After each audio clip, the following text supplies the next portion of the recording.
ತೂಕ ಮಾಡುವಂಥ ಸಂದರ್ಭದಲ್ಲಿ ಅದನ್ನು ತೂಕದಲ್ಲಿ ಪರ್ಫೆಕ್ಟ್ ಆಗಿ ತೂಕ ಮಾಡಬೇಕು. ಅವರು ರೈತರು ಮನೆಯಲ್ಲಿ ತೂಕ ಮಾಡ್ಕೊಂಡೆ ತಂದಿರ್ತಾರೆ, ಹಂಗೆ ಏನು ಬಂದಿರಲ್ಲ. 51.5 kg ತಗೋಬೇಡಿ, ಅರ್ಧ kg ತಗೋಬಾರ್ದು.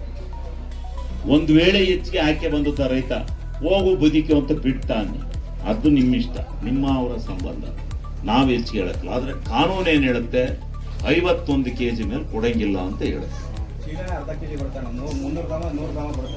ಯಾವ್ದು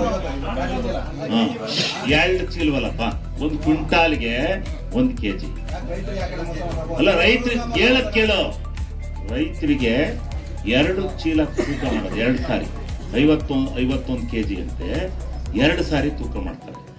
ಆವಾಗ 51 ಕ್ವಿಂಟಾಲ್ಗೆ 50.5 kg ತೂಕಬೇಕು ಫಸ್ಟ್. 1 ಕ್ವಿಂಟಾಲಿಗೆ ನಾನು ಹೇಳ್ತಾ ಇರೋದು ಇದು ಏನು ಹೌದ್ರಿ, ಆತ 50 kgಗೆ 1 ಕ್ವಿಂಟಾಲ್ 1 kg ಕೊಡ್ಬೇಕು. ಏನ ಇಲ್ಲ, ಯಾರು ಸ್ವಲ್ಪ ಇರ್ರಿ, ಯಾರು ಯಾರು ಯಾಕಪ್ಪ ತಡಿ ಸುಮ್ಮನೆ ಯಾಕಪ್ಪ, ಯಾರು ನಿಮ್ಗೆ ಎಲ್ಲೈತಿ ಸರ್ಕಾರ ಕಾನೂನು? ಮಾಸ್ಕ್ ತಗೋಬೇಕು ಕಡ್ರಿಯಾ, ನಾನು ಕೇಳಕ್ಕಿರ್ಲಿಲ್ವಾ? ಮಾಸ್ಕ್ ತಗೋಬೇಕು ಅಂತ ನಿನಗೆ ರೂಲ್ಸ್ ಇದ್ರು ಕೊಡಿಲಿ, ಸರ್ಕಾರ ತಗೋಬೇಕು ಅಂತ ರೂಲ್ ಮಾಡಿದ್ರು. ಹುಲಾರ ಹೊಡಿಬೇಡ, ಇದ್ರೆ ಕೊಡು, ಇಲ್ಲ ಅಂದ್ರೆ ಸರ್ಕಾರ ಏನು ಕಾನೂನು ಹೇಳಿದೆ ಆಗ್ತಾವ. ಮಾಸ್ಕ್ ನಾರ ತಗೋ, ಬೆಂಕಿನಾರ ಇಟ್ಟಿಗೆ, ಏನ್ ಮಾತಾಡ್ತಾ ಇದ್ದೀನಿ? ಅದೆಲ್ಲ ಇಲ್ಲ. ಏನು ಕಾನೂನು ಬದ್ಧವಾಗಿ ಸರ್ಕಾರ ಕಳಿಸಿದೆ ಅದು ತಗೋಬೇಕು. ನೀನು 1 ಮೂಟೆ 50 kg ಬರ್ತದೆ, 50.5 kg ತೂಕ ಮಾಡ್ಕೋಬೇಕಲ್ಲ, ಇನ್ನೊಂದನ್ನು 51 ಅರ್ಧ ತೂಕ ಮಾಡ್ಕೋಬೇಕು. ಗೊತ್ತಾಯ್ತಾ? ಒಟ್ಟು 1 ಕ್ವಿಂಟಾಲ್ಗೆ 1 kg ತಗೋಬೇಕು. ಯಾಕೆಂದ್ರೆ 2 ಚೀಲದಿಂದ 1 kg 600 ಗ್ರಾಮ್ ಹೋಗ್ತವೆ. ಇರ್ಲಿ, ರೈತ 400 ಗ್ರಾಮ್ 51 kg ಅಂತ ಸರ್ಕಾರ ಹೇಳಿಕೆ ತಗೋಬೇಕು. ಅದರಲ್ಲೇ ಮಾಸ್ಟರ್ ಮಾಡ್ಕೇಳಿ, ಮಾಸ್ಟರ್ 51 kg ತಗೋಬೇಕು 1 ಕ್ವಿಂಟಾಲ್ಗೆ. 1 ಕ್ವಿಂಟಾಲ್ ರಾಗಿಯನ್ನ ತೂಕ ಮಾಡೋದಕ್ಕೆ ಸರ್ಕಾರ ಏನ್ ಕೊಡುತ್ತೋ ಅಮಾಲ್ರಿಗೆ ಅದು ನಮಗೆ ಗೊತ್ತಿಲ್ಲ, ಅದಕ್ಕೂ ನಮಗೂ ಸಂಬಂಧ ಇಲ್ಲ. ಅವ್ರಿಗೆ 4 ರೂಪಾಯಿ ಏನೋ ಕೊಡ್ತಾರೆ ಅಂತ ಇವರೇ ಹೇಳಿದ್ರು.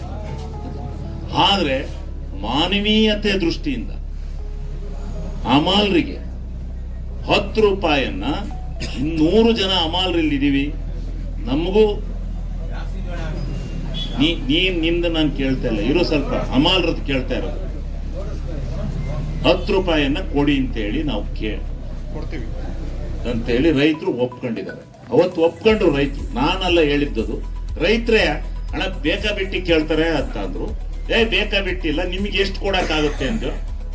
10 ರೂಪಾಯಿ ಕೊಡ್ತೀವಣ್ಣ ನಾವು ಅಂತ ಹೇಳಿ ಇವರೆಲ್ಲ ರೈತ ಸಂಘದವರು ಎಲ್ಲ ಮುಖಂಡರುಗಳು ಇದ್ರು, ನೀವೆಲ್ಲ ಇದ್ರು. 10 ರೂಪಾಯಿ ತೀರ್ಮಾನ, 10 ರೂಪಾಯಿ 1 ಕ್ವಿಂಟಾಲ್. ಇವರೇ ಒಪ್ಕೊಂಡು, ನಾನು ಒಪ್ಕೊಳ್ಳಿಲ್ಲ.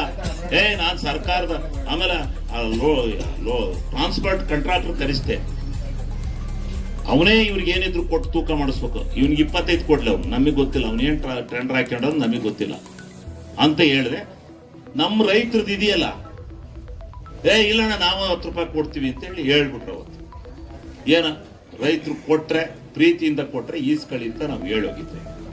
ಅಮಾಲ್ರು ಪ್ರಶ್ನೆ ಅವತ್ತು ಬಂದಿರಲಿಲ್ಲ.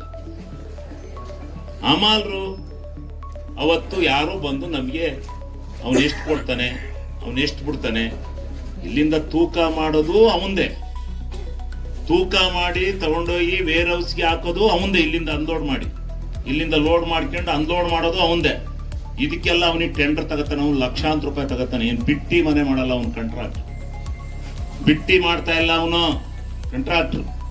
ಯಾರು ಟ್ರಾನ್ಸ್ಪೋರ್ಟ್ ಕಾಂಟ್ರಾಕ್ಟ್ ತಗೊಂಡಿದ್ದಾನೆ ಅವನು ಬಿಟ್ಟಿ ಮಾಡಲ್ಲ. ಇದನ್ನ ನೀವು ಅರ್ಥ ಮಾಡ್ಕೋಬೇಕು, ರೈತರು ಸಾರ್ವಜನಿಕರು ಅರ್ಥ ಮಾಡ್ಕೋಬೇಕು ಇದನ್ನ. ಯಾಕೆ ರೈತರು ಹೊಟ್ಟೆ ಮೇಲೆ ಹೊಡಿತೀರಿ? ಸರ್ಕಾರ ಏನು ಕೊಡದಲ್ಲನೆ ರೈತರದಯ್ಯಪ್ಪ ತೂಕ ಮಾಡಿ ತಗೊಂಬಂದು ವೇರ್ ಹೌಸ್ಗೆ ಹಾಕೋದು ಅಂತ ಹೇಳಿದ್ರೆ ಅವ್ರು ಎಷ್ಟೆಷ್ಟನಾರಾಗ್ಲಿ ಕೊಟ್ಟು ತಗೊಂಡೋಗಿ ವೇರ್ ಹೌಸ್ಗೆ ಹಾಕರು. ಆದ್ರೆ ಸರ್ಕಾರ ಇದಕ್ಕೆ ದುಡ್ಡು ಕೊಡ್ತಾ ಇದೆ. ಅವನ್ ಎಷ್ಟು ಟೆಂಡರ್ ಹಾಕೊಂಡೋದು ನಮ್ಮಿ ಬೇಡ, ಅವನ್ ಪುಕ್ಕಟ್ಟೆ ಮಾಡ್ಲಿ. ಆದ್ರೆ ರೈತರು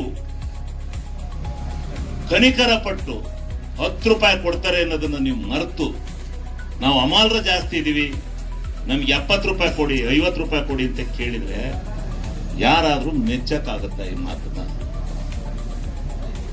ನೀವು ಅವನ ಹತ್ರ ಜಾಸ್ತಿ ಮಾಡ್ಕೊಳ್ಳಿ, ಯಾರು ಟ್ರಾನ್ಸ್ಪೋರ್ಟ್ ತಂದಾನೆ ಅವನ ಹತ್ರ ಮಾಡ್ಕೊಳ್ಳಿ. ರೈತರ ಪ್ರೀತಿಯಿಂದ 10 ರೂಪಾಯಿ ಕೊಟ್ಮೇಲೆ ಯಾಕೆ ರೈತರನ್ನ ಮತ್ತೆ ಪೀಡಿಸ್ತೀರಿ? ಎಲ್ಲ ಅಲ್ಲೊಬ್ಬನ ಯಾವನ್ನ ಏಜೆಂಟ್ ಬಿಟ್ಕೊಂಡು ಜೇಸಿಪುರದಲ್ಲಿ